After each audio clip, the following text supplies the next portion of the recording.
تب یہ انسانی وسائل ہیومن ریسورس جو ہیں آگے چل کر انسانی ترقی کی شکل اختیار کرتے ہیں. And in this way the another field of study which called the human resource management.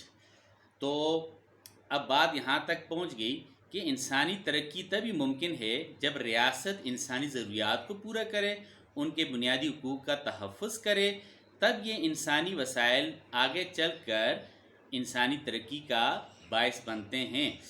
جیسے ہمارے ملک میں اس حوالے سے منسٹری بھی ہے، ministry of planning, human development and special initiative, یعنی وزارت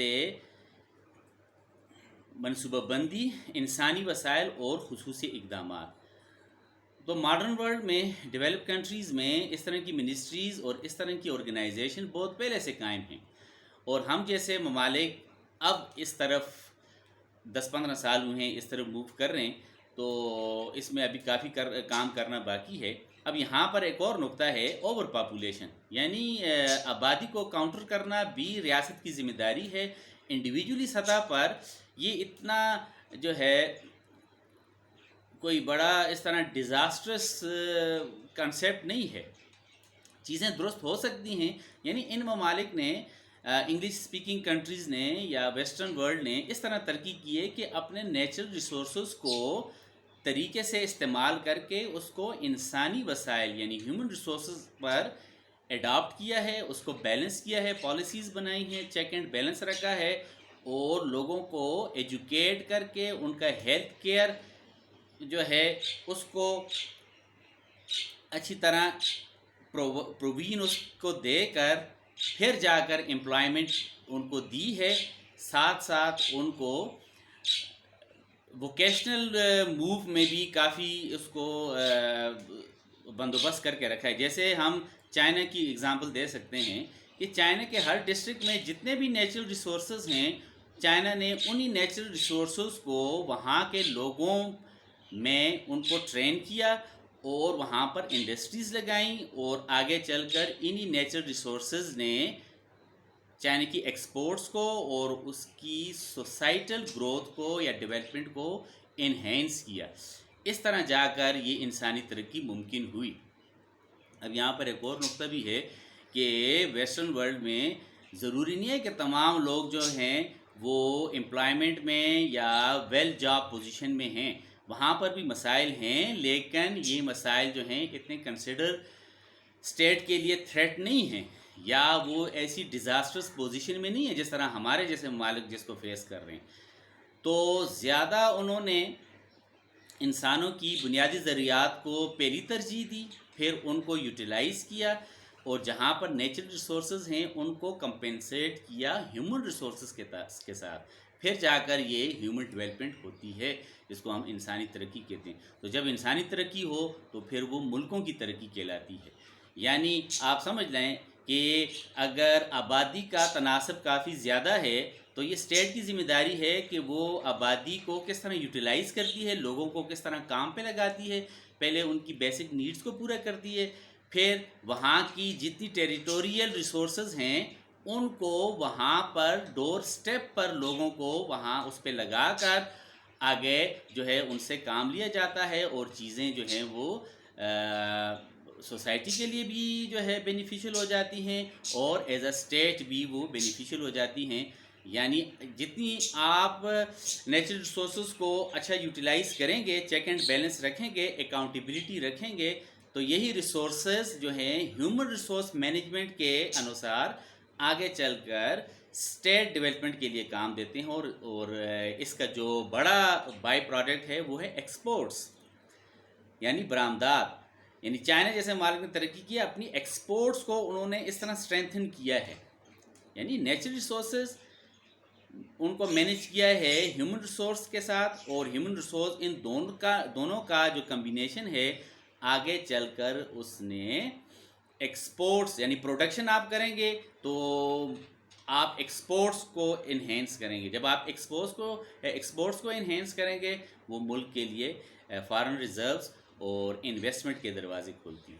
تو آج کی ویڈیو میں واٹ از ہیومن ڈیولپمنٹ، تو میں نے اس کو گریجولی بتایا، کہ first of all human needs is necessary, then human rights, check and balance and proper provision, and then natural resources plus human resources, ان کا اچھی طرح مینیج کر کے اسٹیٹ رسپانسبلٹی ہے کہ لوگوں کو کام پہ لگایا جائے اور ان کو اچھی طرح یوٹیلائز کیا جائے, تب یہ چیزیں جا کر آگے ہیومن ڈیولپمنٹ کا باعث بنتی ہیں. And then this human development shape the country as the developed nation, as a developed country. تو پاکستان جیسے مالک میں تو we are so resourceful country, but unfortunately our state, our government policy does not work properly on the population, on the human resource. That is why we suffering, we facing the hardship economy and most of hurdles in the society. Thank you very much. Please subscribe my channel and share this, and please suggest and comments in your way. Then I can further manage easily the upcoming videos. Okay, Allah Hafiz.